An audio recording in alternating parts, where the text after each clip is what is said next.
Tisnov ya kalau tidak salah. Ya.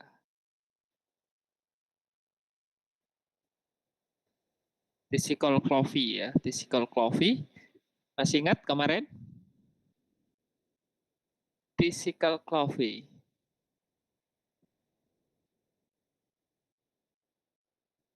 Tisical clovey. Masih ingat?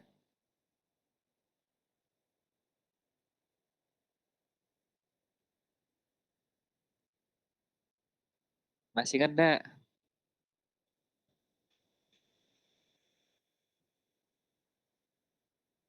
Halo, masih ingat enggak? Hukum persamaan roket ya. Nah, kita akan membahas terkait tentang hukum penurunannya. Penurunan hukum dari persamaan Tiscovey untuk menentukan persamaan yang lain ya. Oke, di sini pertama, suara saya jelas belum? Kok diem semua? Oke. Jadi di sini kita akan mempelajari terkait tentang transfer momentum yang berhubungan pada suatu sistem dengan perubahan massa. Kemarin pada sistem momentum linier dan parabolik ya atau sudut, kita mempelajari transfer momentum tersebut pada suatu sistem yang bersifat massanya konstan, jadi tidak ada perubahan massa. Pada pertemuan kali ini, kita akan sedikit membahas terkait tentang transfer momentum pada suatu sistem dengan perubahan massa. Tujuannya, teman-teman bisa mengetahui apabila massa dari suatu transfer momentum itu berkurang, baik secara langsung maupun secara tidak langsung. Oke, di sini pengantarnya kita harus menguasai konsep kunci dari hukum Newton kedua. Dinyatakan bahwa hukum Newton kedua dinyatakan sebagai F. F ini apa? Ingat? F apa? F apa? Gaya. Oke, gaya ya. Gaya di situ dinyatakan sebagai diferensial dari perubahan momentum dibagi dengan diferensial waktu. Secara fundamental, sistem ini berlaku pada massa yang bersifat konstan. Jadi perlu kita garis bawahi di sini bahwasannya dia akan bekerja ya, dia akan bekerja pada suatu sistem dengan massa yang konstan. Ini untuk linear dan sudut ya, transfer momentum linear dan transfer momentum sudut. Permasalahannya, yang jadi permasalahan di sini bagaimana jika massa suatu sistem dari transfer momentum tersebut berubah terhadap suatu diferensial waktu atau berubah terhadap fungsi waktu. Kita misalkan roket setelah meluncur bahan bakarnya atau kantong bahan bakarnya pertama dibuang ya untuk meringankan beban roket.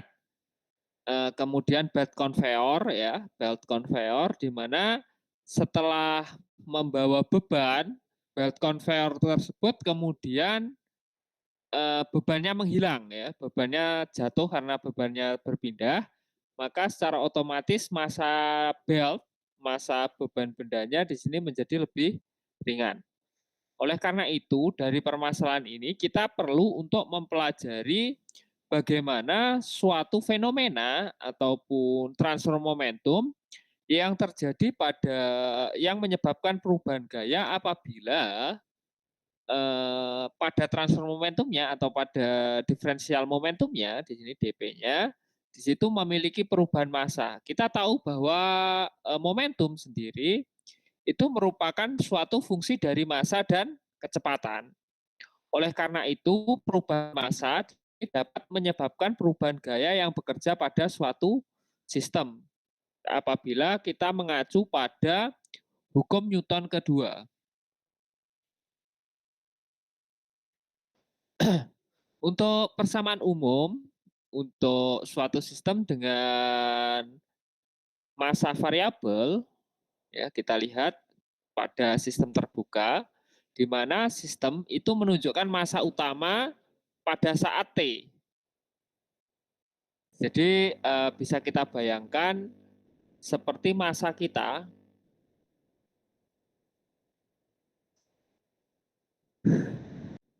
massa atau berat kita yang berubah terhadap fungsi waktu. Kita misalkan seperti ini. Di sini saya tunjuk saja ya, Mbak Aprilia Maulidina, ada? Oke, berat badannya berapa? Oke, 44 itu sebelum atau setelah makan ya?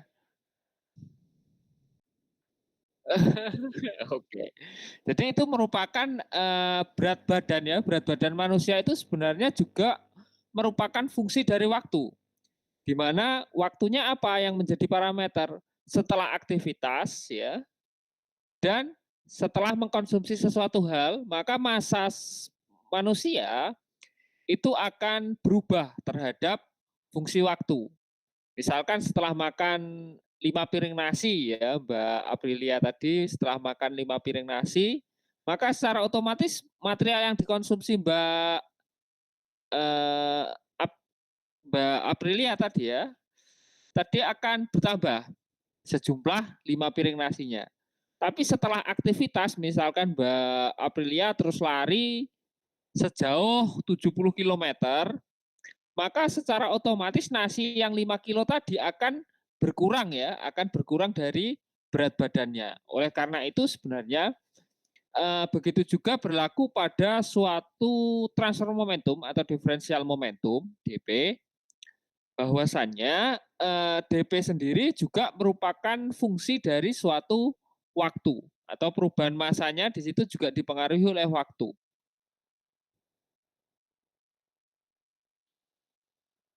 Akibatnya di sini aliran massa ya, akibatnya aliran massanya itu dinyatakan sebagai delta M atau perubahan massa yang masuk atau keluar dengan kecepatan relatif ya, atau biasa kita sebut sebagai kecepatan relatif atau VRL terhadap suatu sistem. Jadi kecepatannya di sini merupakan fungsi dari waktu.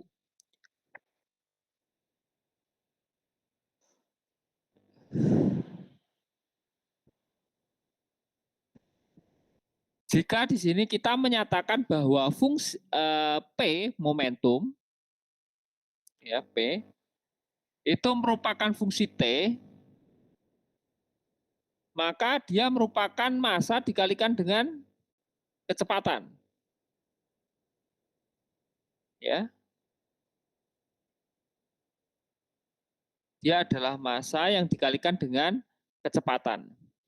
Sehingga kita bisa mengetahui nilai momentum akhir ya, nilai momentum akhir di sini dari suatu sistem di sini dinyatakan sebagai P T ditambah dengan delta T.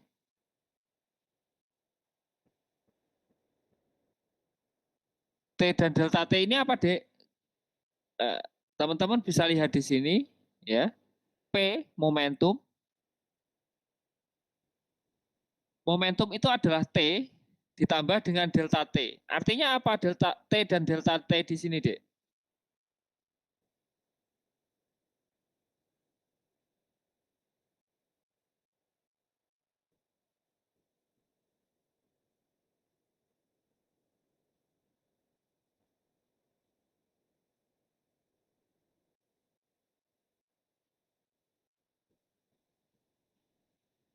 Halo?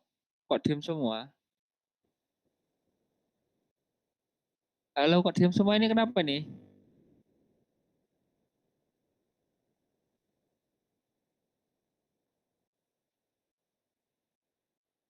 Halo? Suara saya jelas enggak ini? Oke. T plus delta T itu artinya apa di situ?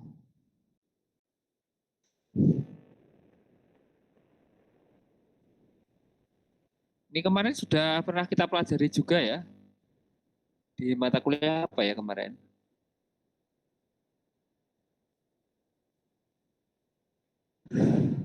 Matematika teknik atau yang lain ya mungkin? Ya. Jadi T plus delta T di sini adalah jarak waktu yang relatif singkat ya. Jadi dia memiliki perbedaan waktu yang relatif singkat, perubahannya menurun secara kecil ya, sangat kecil, sehingga kita nyatakan sebagai T plus delta T. Ini perubahan waktu yang sangat singkat atau sesaat ya, kecepatan sesaat ataupun apa namanya waktu sesaat. Ini adalah perubahan massa sesaat dikalikan dengan kecepatan sesaatnya. Di mana perhitungan untuk aliran massa yang masuk dan keluar ya berarti di ini ya di m plus delta m plus delta m di sini menyatakan bahwa besaran massa yang keluar itu dinotasikan sebagai suatu besaran yang relatif kecil. Sehingga di sini sigma ya sigma dari L R atau gaya eksternal ya, total gaya eksternal itu adalah M massa dikalikan dengan diferensial kecepatan dibagi dengan diferensial waktu ditambah dengan VRL atau kecepatan relatif dikalikan dengan DM diferensial dari massa dibagi dengan perubahan waktu.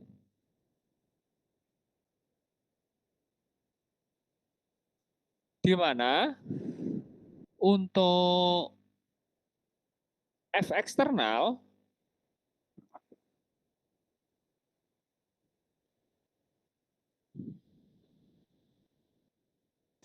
F eksternal sendiri merupakan resultan gaya yang bekerja pada suatu transfer momentum.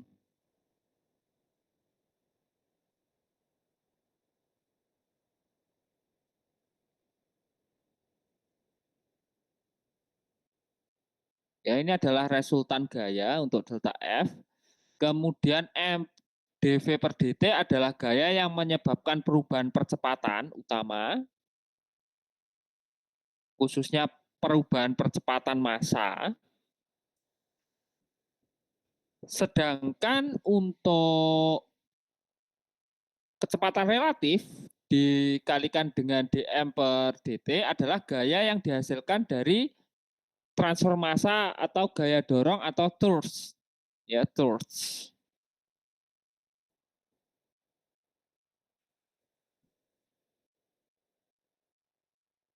Untuk persamaan roket kemarin yang sudah kita bahas, untuk skenario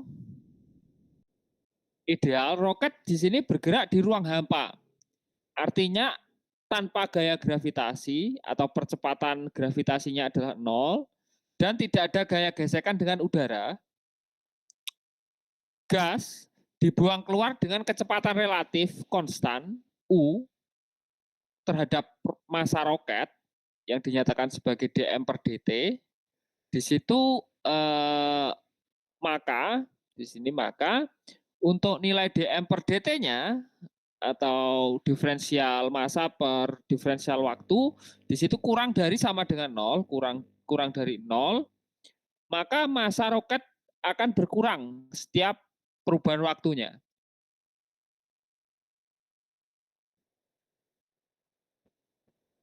Kita coba untuk menurunkan persamaan umum ini atau nol ya. Nol ini adalah ini ya dari gaya eksternalnya.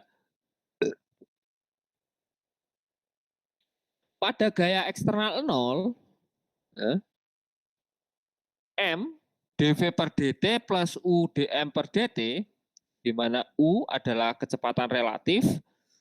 Kita menyusun ulang kecepatan, diferensial kecepatan, di sini dv sama dengan min du atau kecepatan minus kecepatan relatif, diferensial massa dibagi massa.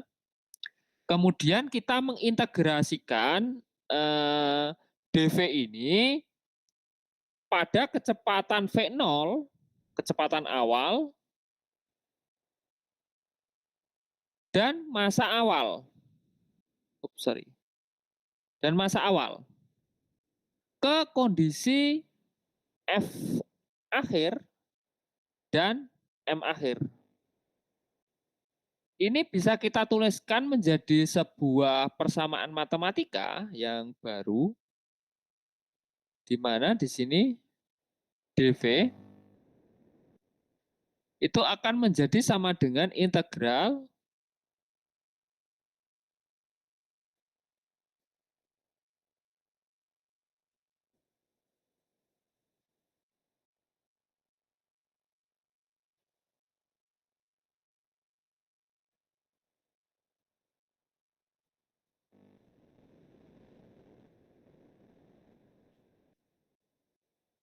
ini adalah V0.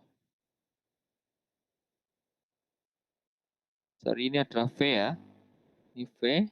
Kemudian ini adalah V0.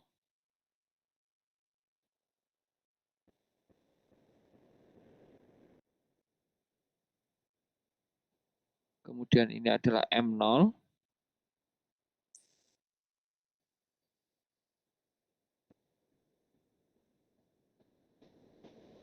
Sampai M dari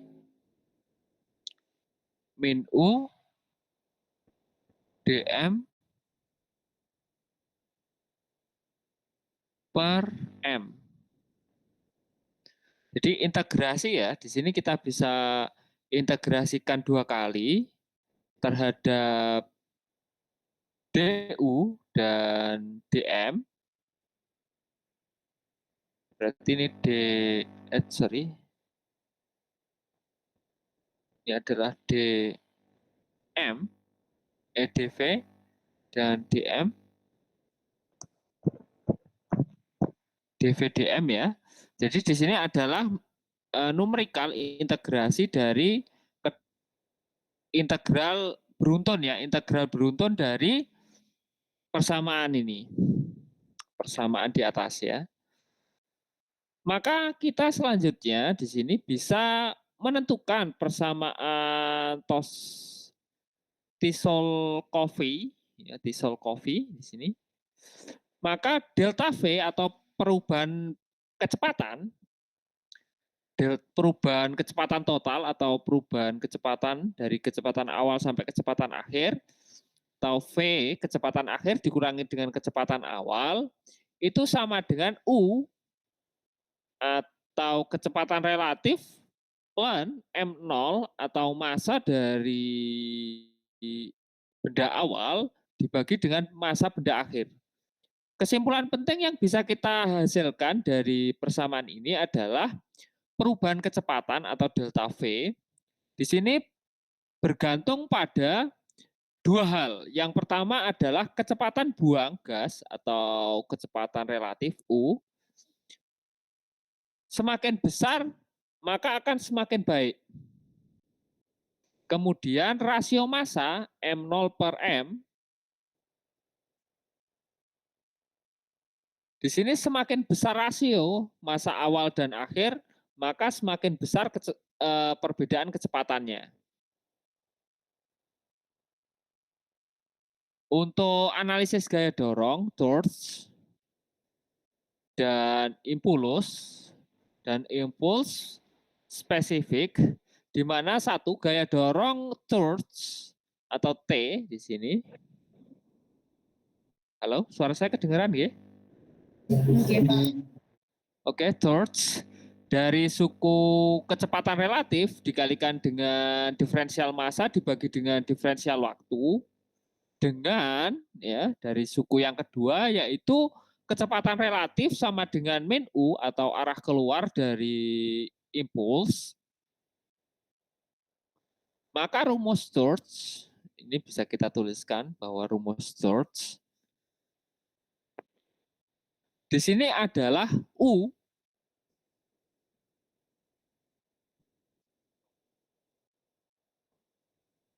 U ya, sorry T di sini saya tuliskan saja T.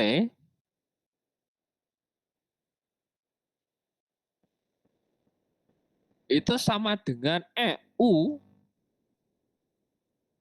dikalikan dengan mutlak ya. Di sini mutlak ada enggak ya di sini mutlak? Oh ini ada. dm per dt.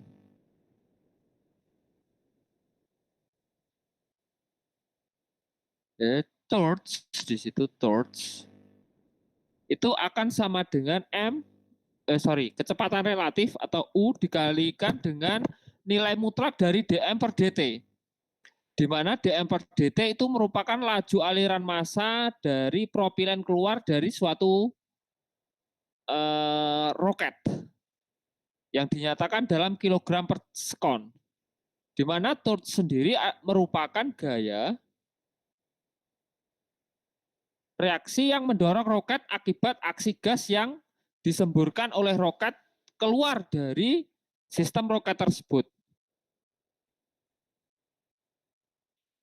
Sehingga di sini kita bisa menyatakan bahwa impuls spesifik yang kita definisikan sebagai ukuran efisiensi mesin roket, di mana total impuls atau perubahan momentum tiap satuan berat propilen yang keluar dari roket itu dinyatakan sebagai impuls spesifik atau ISP ya. Impuls spesifik dinyatakan sebagai torque yang dibagi dengan gravitasi awal, massa dikalikan gravitasi awal, atau U, kecepatan relatif, dibagi dengan gravitasi awal.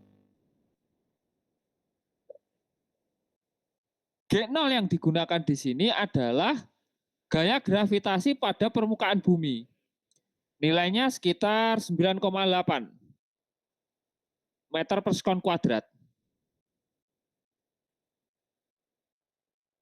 Satuannya adalah second untuk spesifik ya. Ini satuannya adalah second ya, massa per sekon kuadrat. Berarti ketika dia dinyatakan sebagai torch, massa dikali gravitasi berarti sepersekan, second. Torch sendiri itu satuannya adalah second. Maka di sini impuls spesifik yang tinggi berarti mesin dapat menghasilkan torch yang besar dengan jumlah propilena yang keluar dari sistem itu akan lebih sedikit.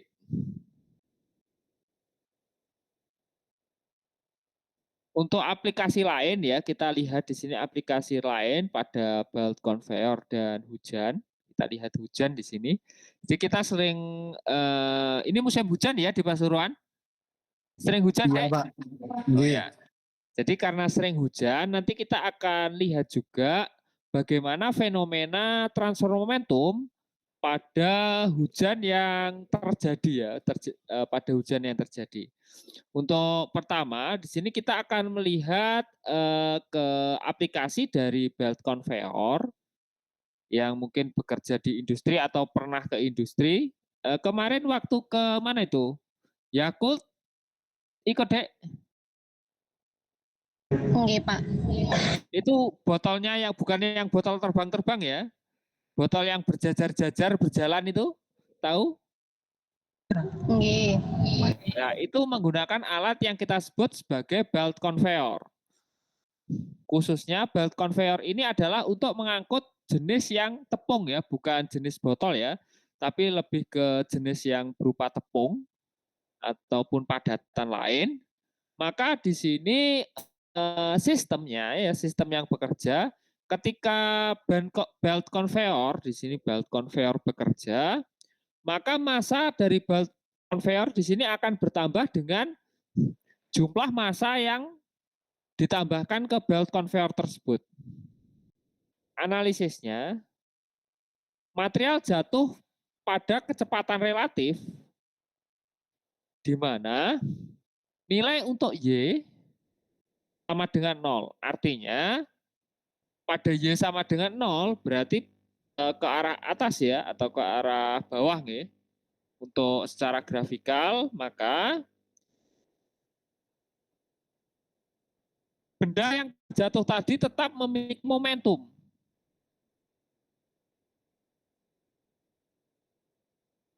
Meskipun telah jatuh dari sistem ya, meskipun telah jatuh dari sistem, material tersebut itu masih memiliki momentum. Sampai apa?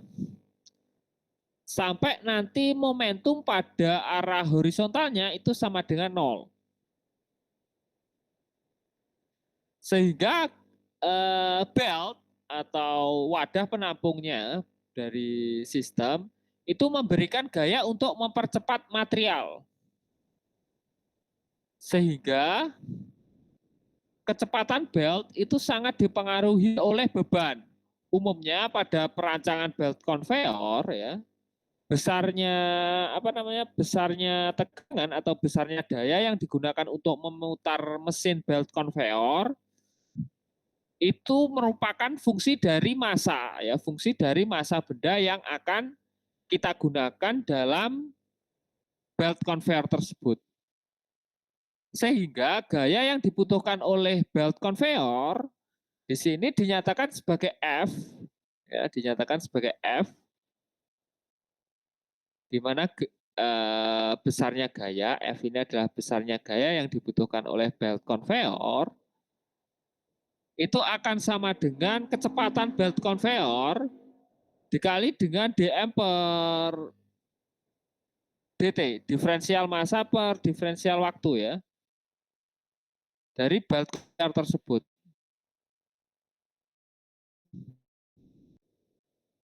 Interferensinya di sini dibutuhkan gaya eksternal untuk mempertahankan kecepatan belt agar berjalan konstan saat masanya bertambah.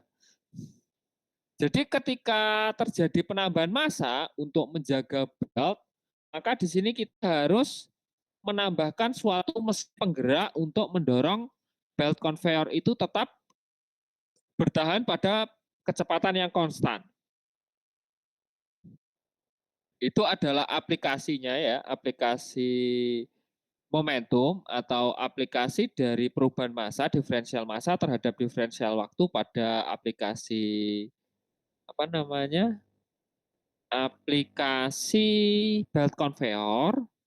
Sekarang kita akan melihat pada hujan ya, hujan yang jatuh pada gerbong kereta ataupun suatu permukaan kendaraan bermotor yang bergerak, di mana gaya dorong benda ya, gaya dorong benda atau gerbong kereta ataupun gerbong mobil yang menampung air hujan di sini.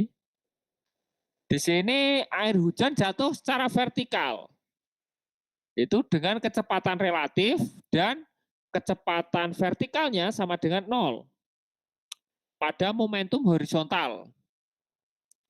Apabila kendaraan tidak perlu gaya tambahan untuk mempertahankan kecepatan horizontal karena air, tidak memperoleh momentum horizontal secara relatif. Ya.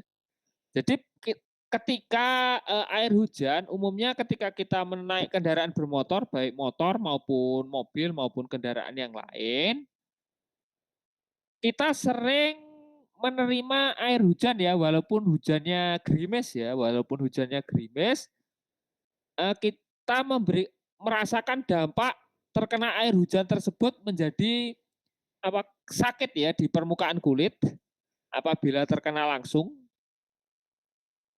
dan hujannya agak besar-besar ya, maka itu adalah energi atau gaya yang disebabkan oleh perubahan momentum air hujan yang memiliki kecepatan relatif terhadap arah vertikal. Sedangkan kita akan menabrak atau bergerak ke arah horizontal, untuk menerima gerakan vertikal dari air tersebut.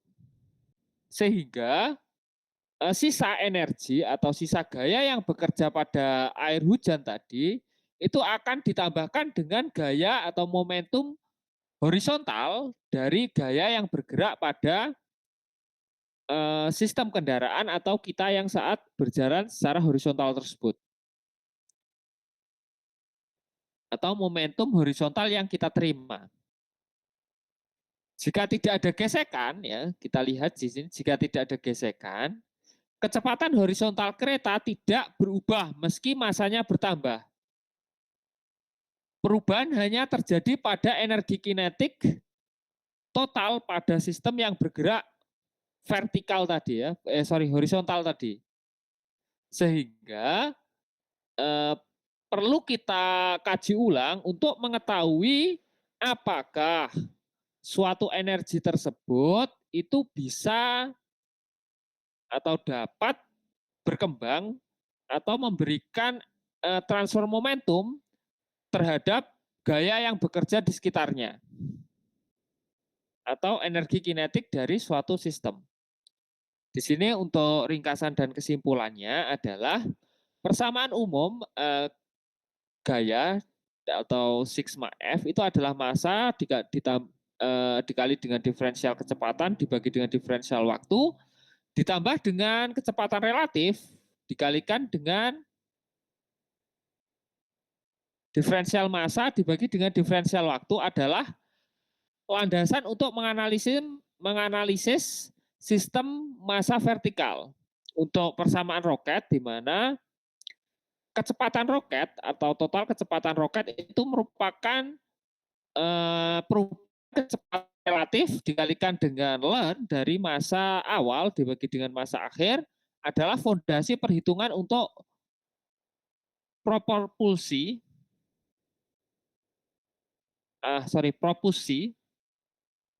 propulsi dari roket atau pengurangan massa yang terjadi pada roket, di mana kinerja mesin itu dapat diukur berdasarkan torque yang dinyatakan sebagai T, torque, ada kecepatan relatif dikalikan dengan diferensial massa dibagi dengan diferensial waktu, di mana diferensial massa dibagi dengan diferensial waktunya di sini adalah mutlak ya, nilai mutlak dari diferensial massa dibagi dengan diferensial waktu.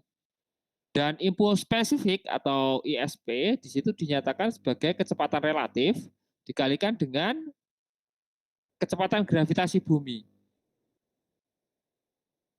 Aplikasi luas dari prinsip yang sama ini bisa kita terapkan pada berbagai sistem seperti belt conveyor, kemudian masalah klasik gerbong kereta dan hujan, dan hasil yang bergantung pada geometri kecepatan relatif yang bekerja pada suatu sistem vertikal dan horizontal.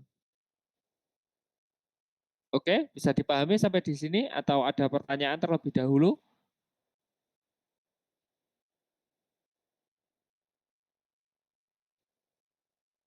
Gimana?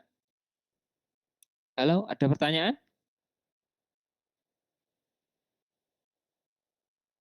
Ada pertanyaan, Dek? Belum, Pak. Masih belum, Pak.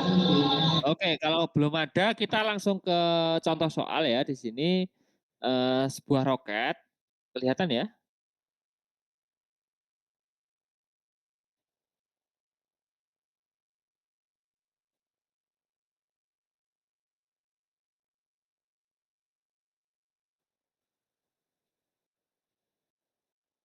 Sebuah roket di sini.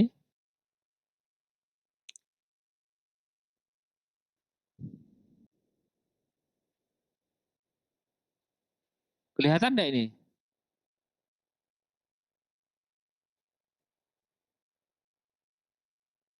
Nah, kecil-kecil ya.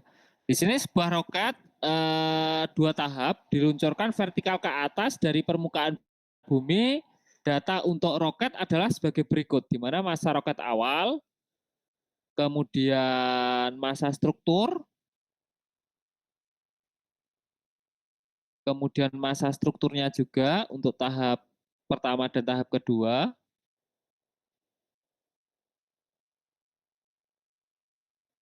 Kemudian massa propilena, propilen. Kemudian massa propilena tahap kedua. Kemudian di sini ada kecepatan gas buang untuk tahap pertama, U1. Dan U2 untuk tahap kedua. Kemudian di sini ada laju pembakaran propilena konstan, yaitu untuk kedua tahap yaitu 100 kg per sekon. Ya, 100 kg per sekon. Untuk tahap pertama dan 50 kg per sekon untuk tahap kedua. Kita mengasumsikan bahwa kecepatan gravitasinya adalah 9,8 meter per sekon kuadrat. Dan gayanya bisa kita abaikan. Untuk pernyataannya di sini tahap pertama bekerja sampai propilena habis. Kemudian tahap kedua, ya tahap keduanya di situ dinyatakan setelah tahap pertama dilepaskan. Hitung pembakaran untuk kedua tahap pertama dan kedua, gaya dorong atau torque yang dihasilkan untuk setiap tahap, impuls spesifik, dan perubahan kecepatan, di mana kita mempertimbangkan gaya gravitasi, dan kita melihat berapa kecepatan roket setelah di sini tahap kedua selesai bekerja. Penyelesaiannya di sini kita bisa lihat tahap pertama. Kita menentukan masa awal ya.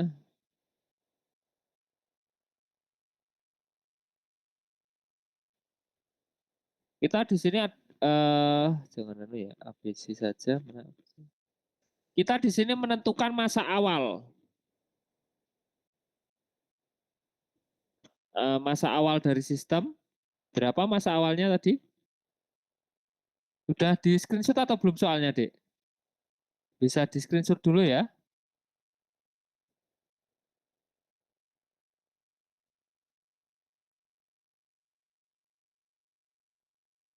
Controller belum kelihatan semua ya. Oke, seperti ini aja. Sudah? Oke, Pak, sudah. Oke, ini yang ditanyakan ya, tahap keduanya. Oke, sudah?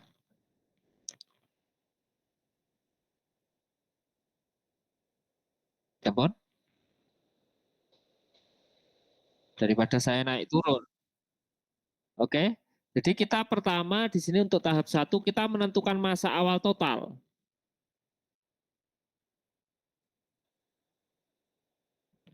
Masa awal totalnya M0 ya.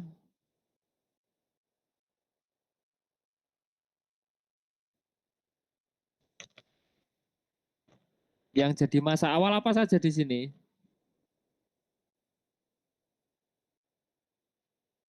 Yang berupa masa apa? Ada masa roketnya ya. Roketnya kan di sini M0 ya. Berarti di sini ada masa roket.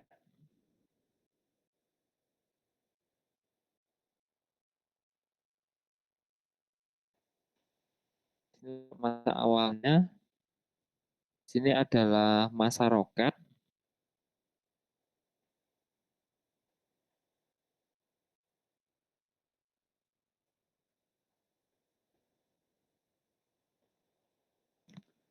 Di sini ada M. Mana kok belum? M total ya.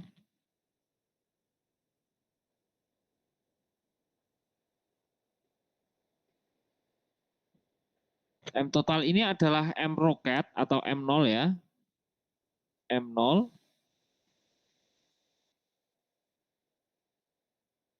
ditambah dengan massa bahan bakar.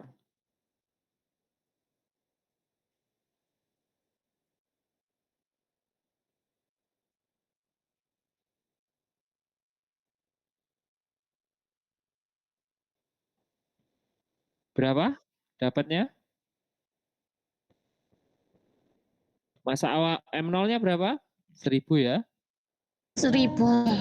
Terus ditambah dengan massa propilennya 150 tadi ditambah dengan 500 ya. 50 sorry ya. Ini ya. Dapatnya kita 1.200 kg ya. Oke, bisa dipahami deh sampai di sini?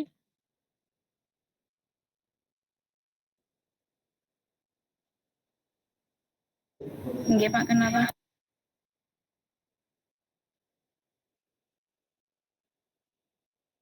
Bisa dipahami sampai di sini? Pak, propelannya itu 600, bukan dah, Pak? Oh, mana? Kita cek dulu ya. Kalau yang 1000. 150 Oh, sorry. kan 600 ya. 600 dan apa nama? 600 dan berapa ini? 200 ya. nggih. Berarti 600 dan 200. Mohon maaf. Udah tadi 150 ya. 600 dan 200 ya. Terus nggih. Berarti totalnya adalah 1.800 ya. Nggih. 1.800 kg. Massa total ya ini. Kemudian kita menghitung massa propilena tahap pertama.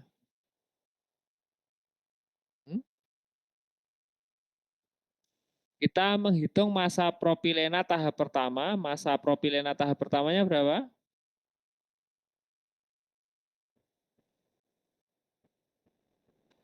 Rp600, Pak.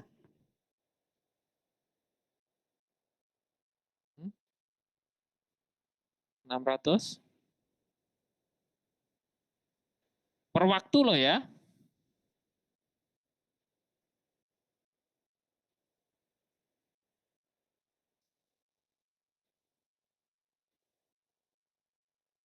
Sorry. Kita terlebih dahulu menghitung waktu pembakarannya ya. Sorry, salah ya di sini. Bukan seperti itu ya harusnya di sini. Tahap satunya kita harus menentukan waktu pembakarannya dulu.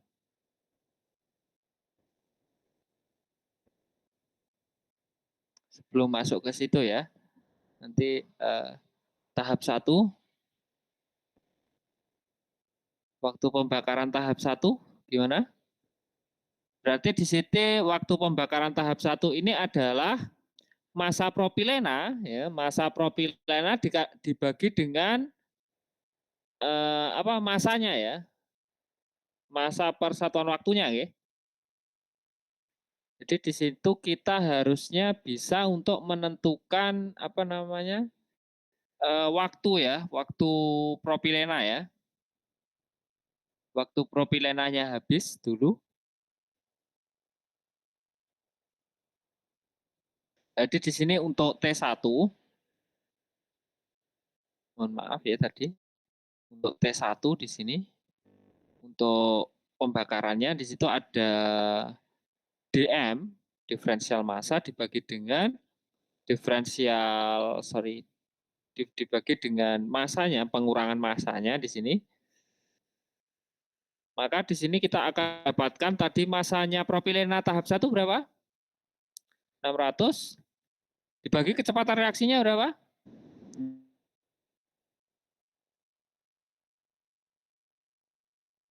Ya 600 itu dari ini ya, 600 tahap pertama dibagi dengan ini ya, 100 untuk tahap pertama dan 250 untuk tahap kedua ya. Bagian ini ya, Dek. Bagian ini. Kelihatan? Kelihatan enggak? Yang saya blok ya. Oke. Jadi di situ kita bagi dengan 100 untuk tahapnya. Di sini kita dapat waktunya adalah 6 sekon. Kemudian untuk tahap 2 kita akan peroleh di sini untuk tahap 2 berapa T2-nya?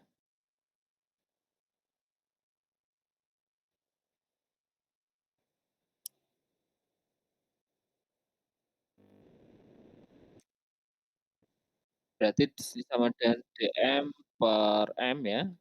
Sama dengan 200 per 5. 50. Waktunya ada berapa? 4 ya. 4. 4 second. Kemudian untuk selanjutnya kita menentukan gaya dorong. Di sini kita menentukan gaya dorongnya. Gaya dorong ya.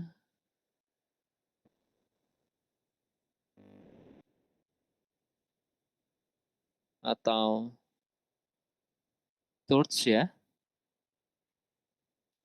Di mana rumusnya torch apa?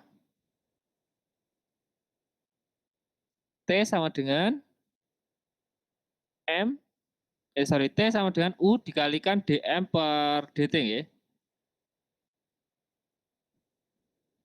Ini torch itu akan sama dengan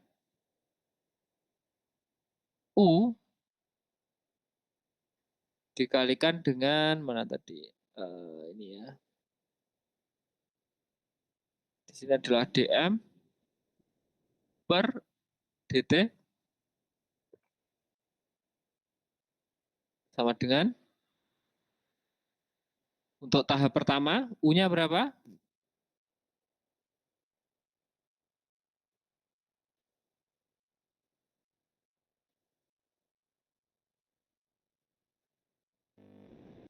Tahap 1 U-nya berapa?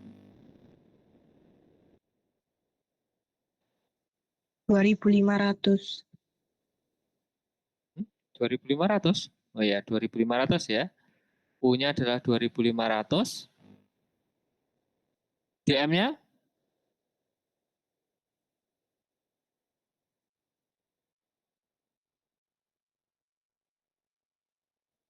karena dt-nya belum ada ya. Berarti di sini kita kalikan dengan M-nya saja. M-nya berapa? Masa berkurangnya bahan bakar di situ 100 ya tadi. Ini berarti ada 25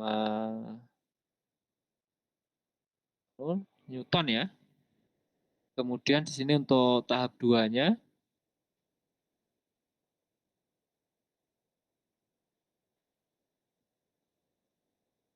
tahap 2-nya berapa? U-nya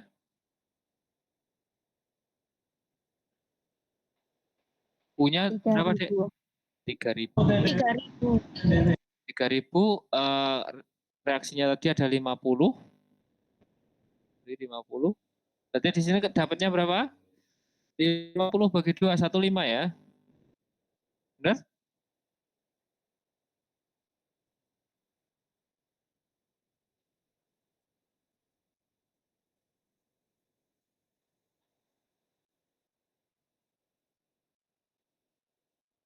Oke, benar ya. Kemudian kita selanjutnya menentukan impuls spesifiknya.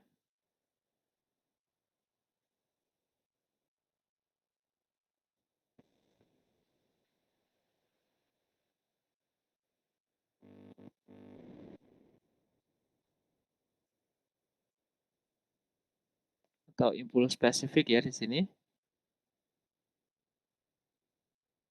Untuk impuls spesifik tadi rumusnya apa?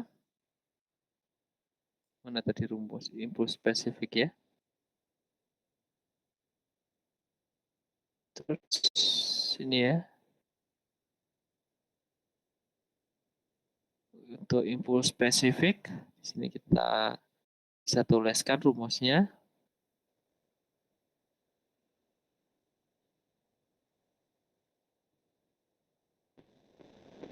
Ini ya rumus impuls spesifik.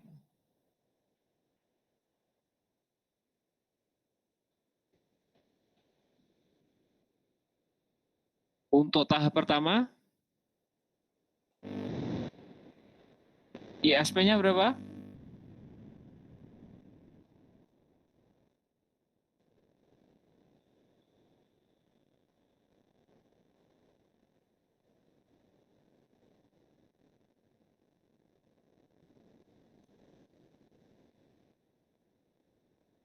Torch-nya berapa? Tadi ada 25000 ya, Newton tadi.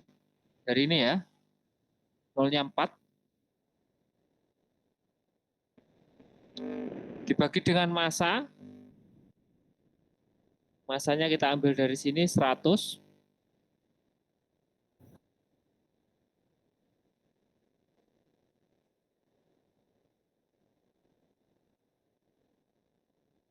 Udah bisa ya, kalau pakai rumus itu enggak bisa ya. Kita pakai yang belakang, di sini kita pakai yang depan ini enggak bisa ya. Karena M-nya enggak ada, M titiknya enggak ada, maka kita pakai rumus yang belakang saja. Berarti ESP sama dengan UG, kecepatan relatif. Kecepatan relatifnya berapa? Ada enggak?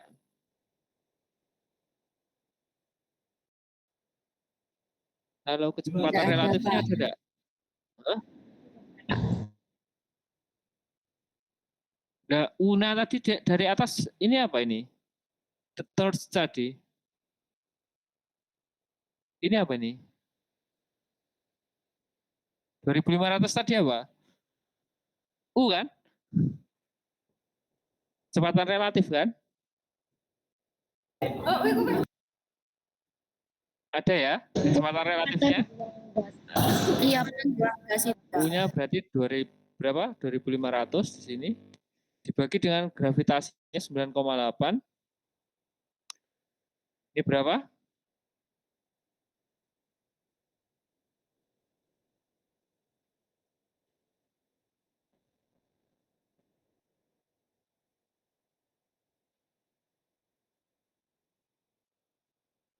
Dua ratus lima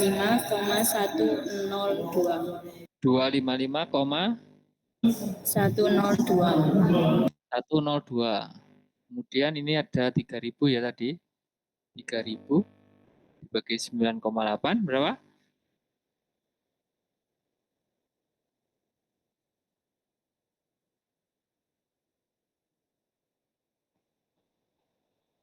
306,122. Seperti ini ya. Itu adalah impuls spesifiknya. U-nya 2, kebanyakan lus ya.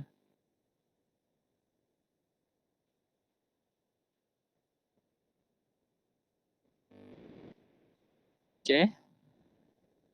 Selanjutnya, setelah kita menentukan impuls spesifiknya, kita menentukan perubahan kecepatannya.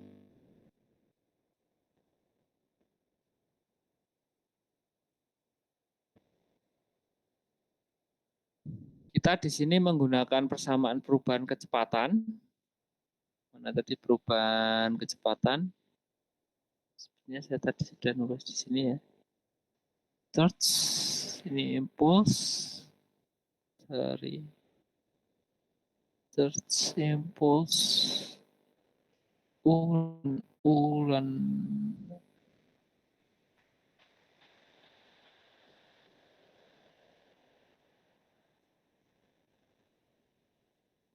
Udah ada ya. Di sini tadi ada persamaan untuk perubahan kecepatan ya. Tadi sudah disampaikan di atas, cuma belum saya tulis dalam persamaan. Di situ dinyatakan sebagai delta V.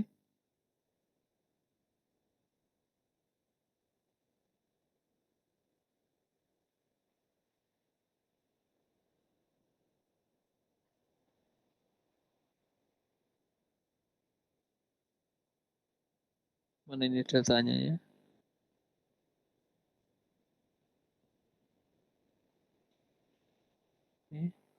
Delta V itu sama dengan U on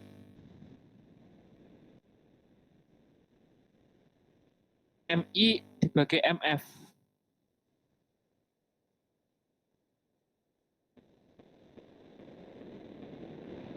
M alatnya ya dibagi dengan M untuk totalnya.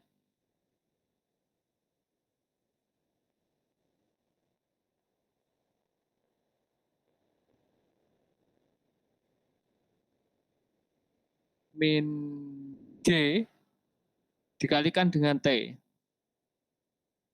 I min G dikalikan dengan T. Ini adalah perubahan kecepatan yang diakibatkan oleh torque ya, atau diakibatkan oleh pengurangan massa. Maka di sini kita akan melihat untuk tahap 1, nilainya ada semua atau tidak?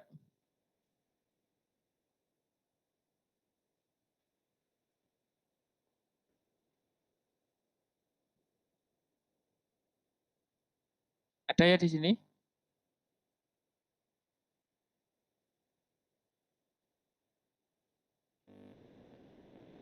Di sini U-nya ini adalah kecepatan relatif awal 2500 ya. Dan MI ini adalah masa awal yaitu 1000. MF-nya ini adalah masa dari bahan bakar propilen yang terbakar. Di situ ada 600 ya tadi. Dikalikan dengan G-nya 9,8. Dikalikan dengan waktunya tadi 6 sekon. Hasilnya berapa?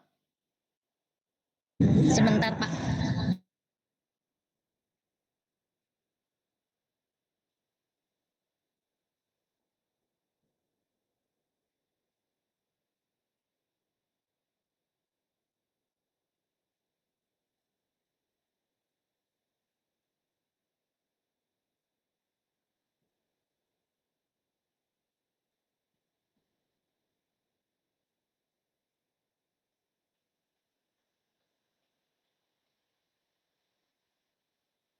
Seribu 1267,204. 1267, 204.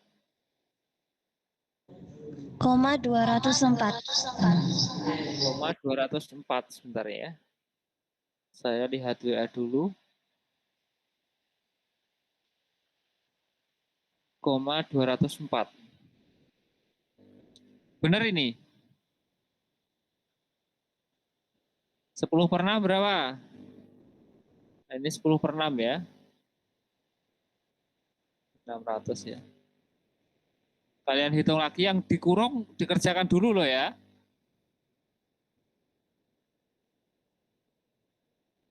Ini kali ya, bukan.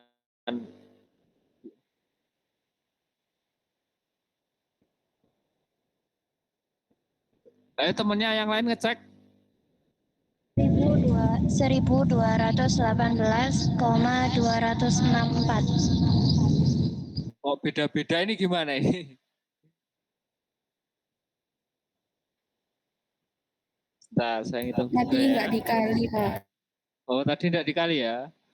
Kita Oke. coba hitung dulu. Berarti di sini kita selesaikan dulu 2500. Ini 1600. Terus kemudian ini 9,8. Kemudian waktunya adalah 6 sekon. Jadi kita selesaikan yang depan dulu.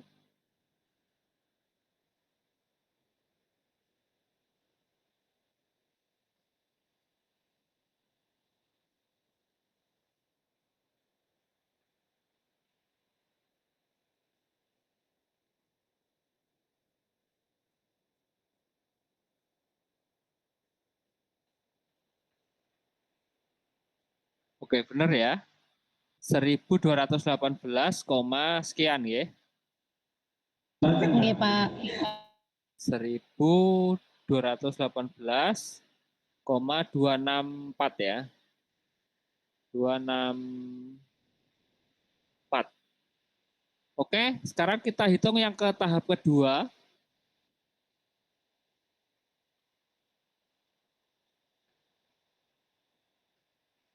Tahap kedua, U-nya berapa?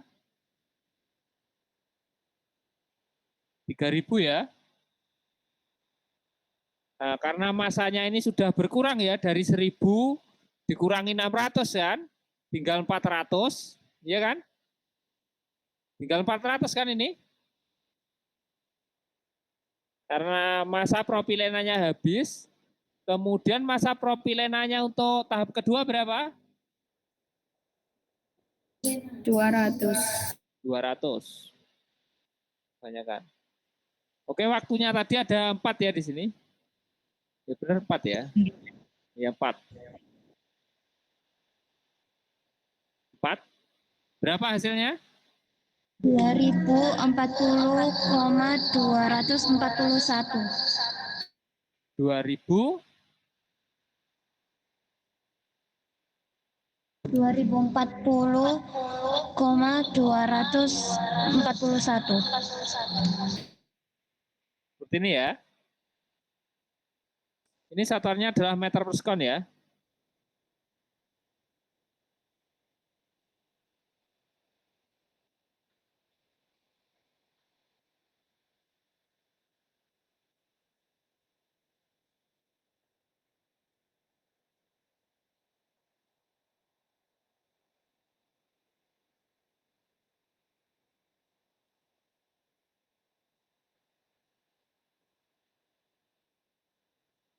Oh, sorry.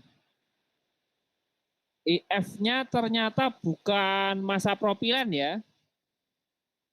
Di sini IF-nya ternyata bukan massa propilen, tapi adalah 1000 min massa propilen ya. Jadi di sini ada 1000 min massa propilen. Jadi ada seperti ini ya. Berarti di sini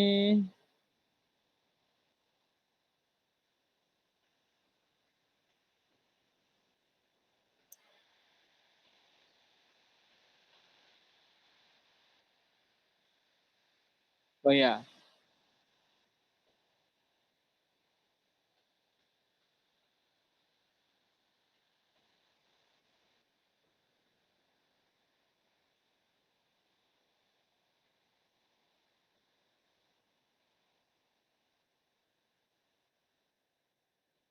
maaf ya ini tadi ada salah ya. Harusnya di sini adalah massa awal dikurangi massa propilen ya. Dan untuk yang tahap kedua di sini masanya adalah massa akhirnya adalah massa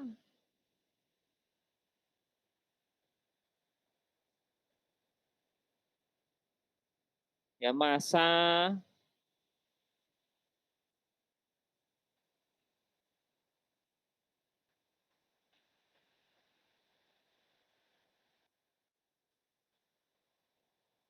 oke. Sudah berapa ini ketemunya, Dek? Nah, 2231,92.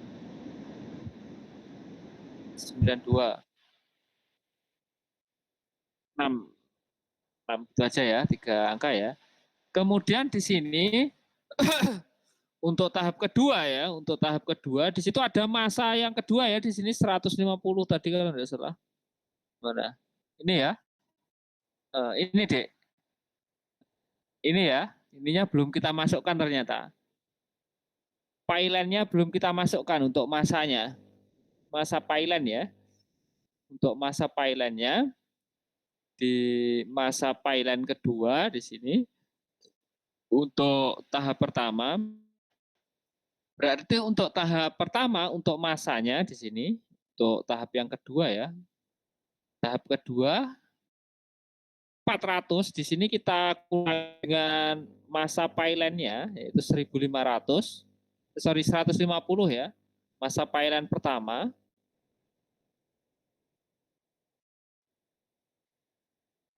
Kemudian kita bagi dengan masa propilennya. Masa propilennya karena sudah tidak melepaskan lagi kan.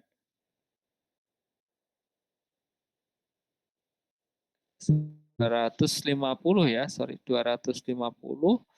Masa akhirnya 250, jadi ini sama ya.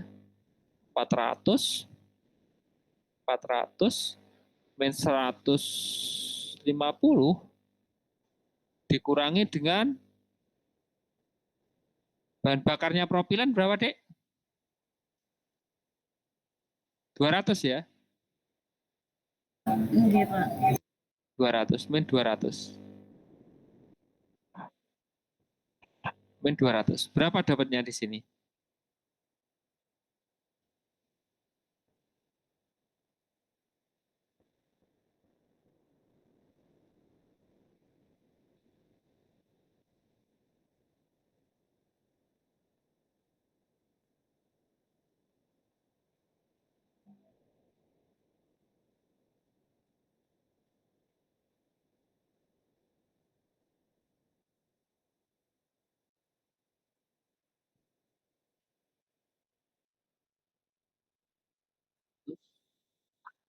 394.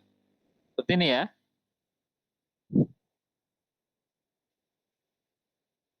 Benar? Ini berapa nih? 160 dikurangi. Benar enggak? Yang lain ngecek juga ya, Dek ya? Ini 2000, berarti ini 250 bagi 50 ya. Karena kan yang kurung dikerjakan dulu kan. 400, 250, min 200 berarti tinggal 50 ya. Berarti 250 per 50. Berarti len 5 ya. Len 5 ya di situ. 3000 kali len 5 dikurangi 9,8 kali 4.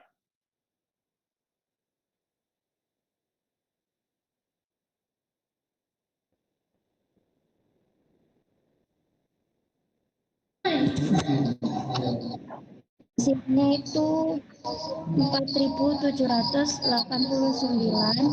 4.789, 89, 113. 3.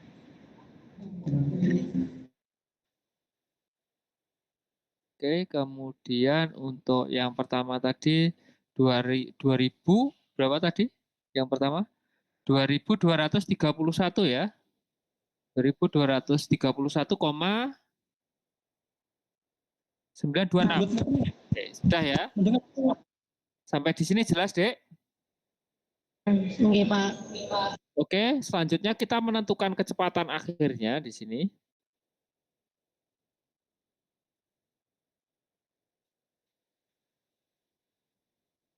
Kita menentukan kecepatan akhir.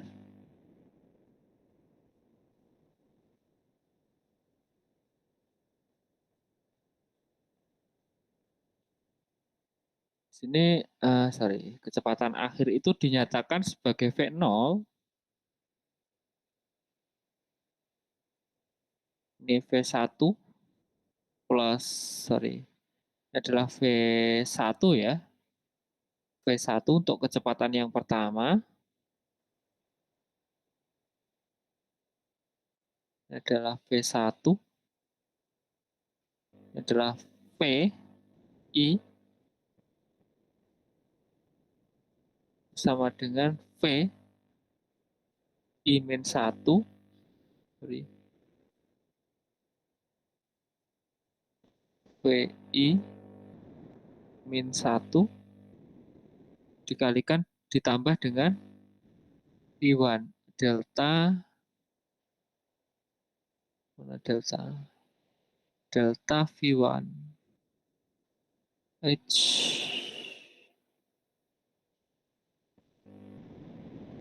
V1 VI. Jadi kita dapat ya di sini untuk apa namanya, untuk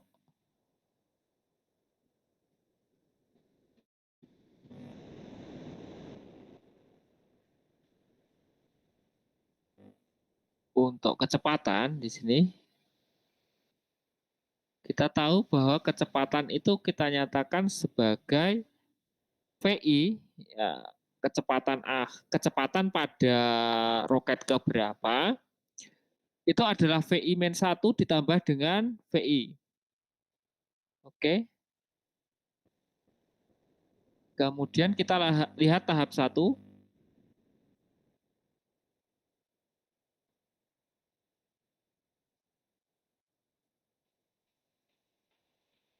Berarti di sini I-nya adalah 1 ya, karena dia tahap 1. VI min 1-nya berapa? 1 min 1? 1 min 1, 0 ya. Ditambah VI 1.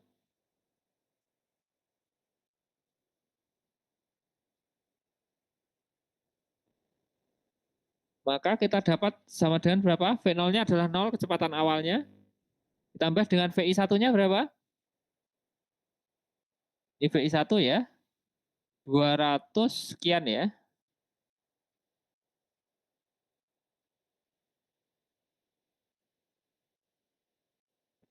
Nilainya sama ya.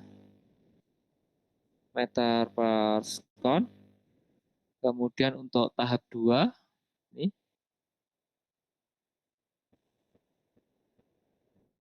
tahap 2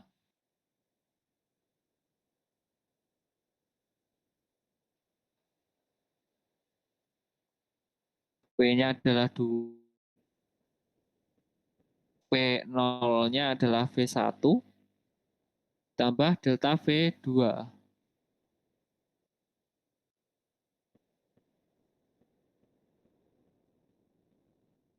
Ditambah V2-nya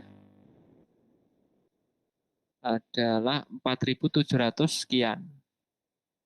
13. Hasilnya berapa? H.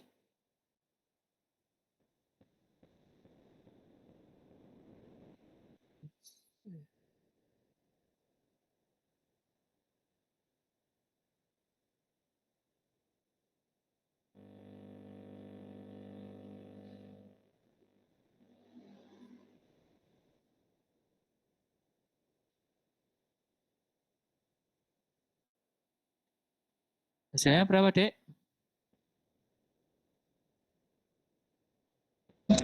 7.021,039. 7021, komanya berapa? 039 039 meter per sekon. Oke, itu ya untuk langkahnya. Paham sampai di sini?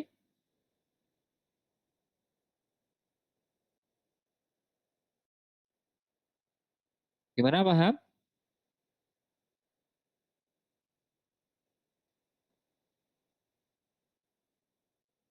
Paham enggak?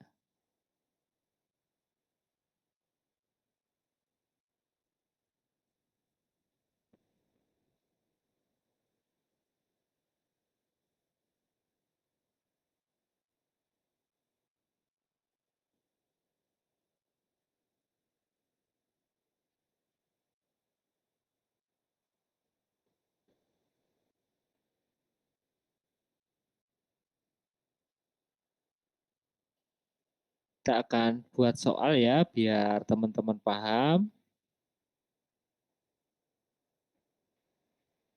Biar teman-teman lebih paham saja ya. Uh, uh, uh, uh.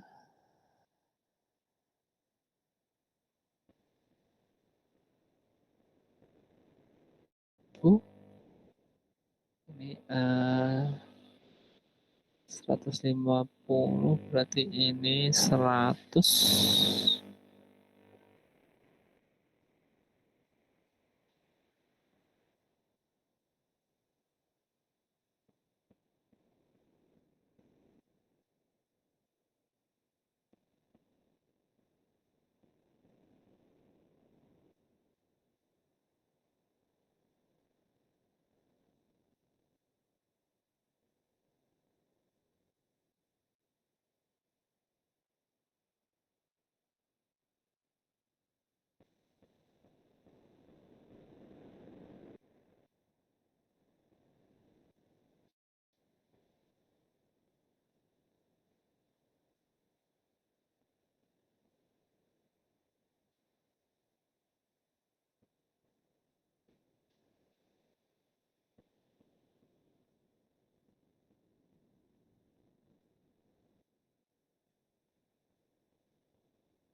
Oke.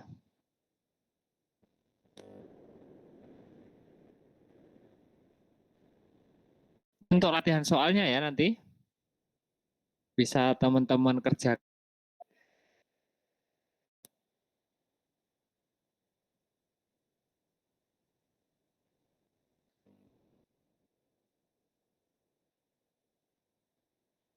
Halo, suara saya kedengeran enggak? Ya. Oke, Pak. Oke. Silahkan dicoba untuk yang 3 tahap. Dan nanti mungkin untuk ujian mungkin nanti saya buat berapa ya? 15 cukup enggak? Atau 5 cukup enggak ya? 5 tahap. Gimana? Oh ya, mungkin ada keluhan untuk apa namanya? Untuk apa namanya? UTS-nya ada yang merasa soalnya terlalu mudah?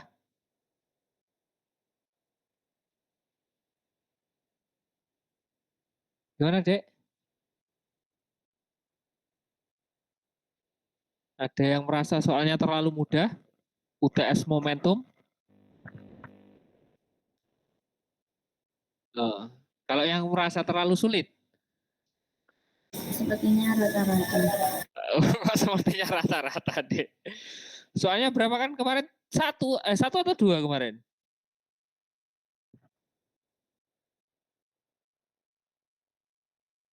Oke, dua ya. Bisa mengerjakan semua kan tapi?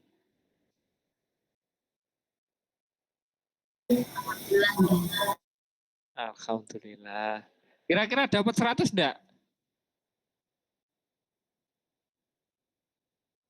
Bawa Mbak. Percaya diri gitu loh, Dek. Jadi apa namanya? Percaya diri biar dapat ya minimal 100 lah. Yo, kalau 100 baik ya. Terlalu ekstrim ya. Untuk materinya saya posting di Google Classroom ya. Oke, Pak. Yang ini kan, Pak. Iya, transfer momentum. Oke. Dan silahkan dikerjakan untuk minggu depan akan kita review ya. Ini masih sekitar 20 menit. Ya, sekitar kurang lebih 20 menit. Mungkin ada yang mau didiskusikan atau langsung mau mengerjakan?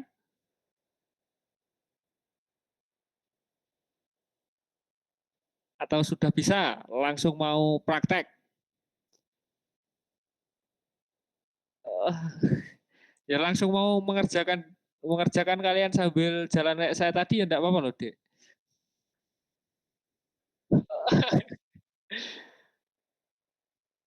Ya, mungkin itu saja ya kalau enggak ada apa yang mau ditanyakan atau enggak ada yang mau didiskusikan mungkin atau mungkin ada yang mau terapi psikologis setelah masuk Tekim. Oh ya, teman-teman itu biasanya kalau kakak tingkatnya apa namanya? Kakak tingkatnya wisuda gitu enggak bisa anu ya, Dik ya, enggak bisa cari tempat enggak bisa ya. Cari tempat foto bareng gitu enggak bisa ya. Ikut apa? Oh, di luar gedung ya, Dek ya. Bisa atau enggak biasanya, Dek? Ya, itu Pak nanti dibuat undangan tak mungkin gitu biar datang. Soalnya saya Randana sendiri juga belum belum dapat ya. Jadi saya enggak tahu juga nanti selesainya itu kira-kira jam berapa kan gitu, Dek.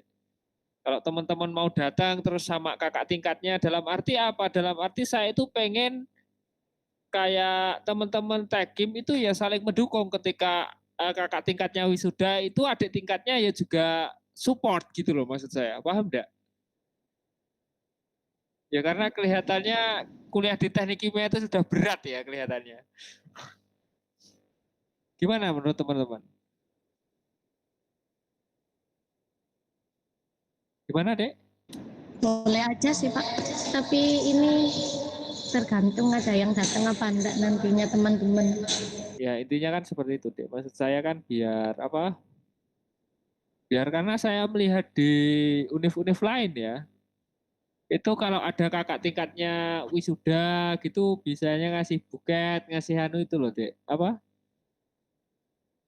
Buket-buket ya tidak usah yang bagus-bagus. Intinya yang penting ya sebagai ucapan rasa syukur lah. Maksud saya seperti itu. Kalau teman-teman dibuat agenda-agenda seperti itu, kelihatannya gimana menurut pandangannya teman-teman?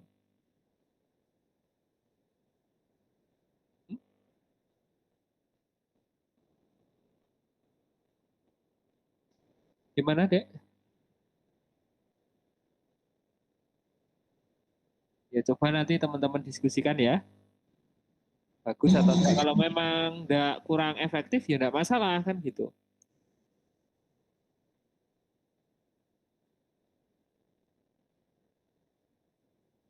Ya,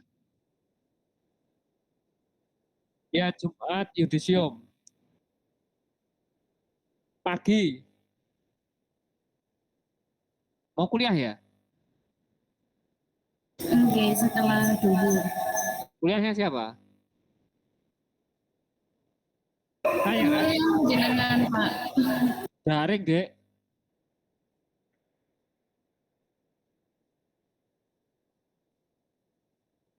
Karena kan barengan sama yudisium itu kan kalau kuliah saya daring mungkin. Karena saya bisa atau enggak ya itu nanti. Karena kan saya pas berangkat juga Sabtunya kan kalau enggak salah wisuda kan itu. Ya berarti kan saya mungkin Jumat itu juga apa? Juga berangkat ke Pasuruan mungkin. Jumatnya itu saya berangkat ke Pasuruan juga mungkin. Jadi nanti bisa kita evaluasi dan kita jadwalkan lagi ya. Kita lihat ya nanti bagaimana kondisinya. Oke, mungkin itu saja ya yang bisa saya sampaikan untuk perkuliahan kita hari ini. Dan bila ada kurangnya dalam saya menyampaikan materi, saya mohon maaf yang sebesar-besarnya. Dan saya akhiri perkuliahan kita pada sore hari ini dan jangan lupa untuk tugasnya segera dikerjakan. Dan insya Allah untuk Senin nanti kalau saya tidak ada jadwal nguji mungkin nanti kita bisa kuliah luring ya Dek ya. Oke Pak. Atau mungkin kalau pas ada nguji nanti bisa kita ganti hari di hari Selasa atau hari Rabu yang mungkin bisa memungkinkan saya nguji secara saya ngajar secara luring seperti itu, oke? Oke, kalau gitu itu saja yang bisa saya sampaikan untuk hari ini. Dan mohon maaf apabila dalam menyampaikan materi saya ada kekurangan untuk teman-teman. Saya mohon maaf yang sebesar-besarnya. Saya akhiri, Assalamualaikum warahmatullahi wabarakatuh. Waalaikumsalam warahmatullahi wabarakatuh.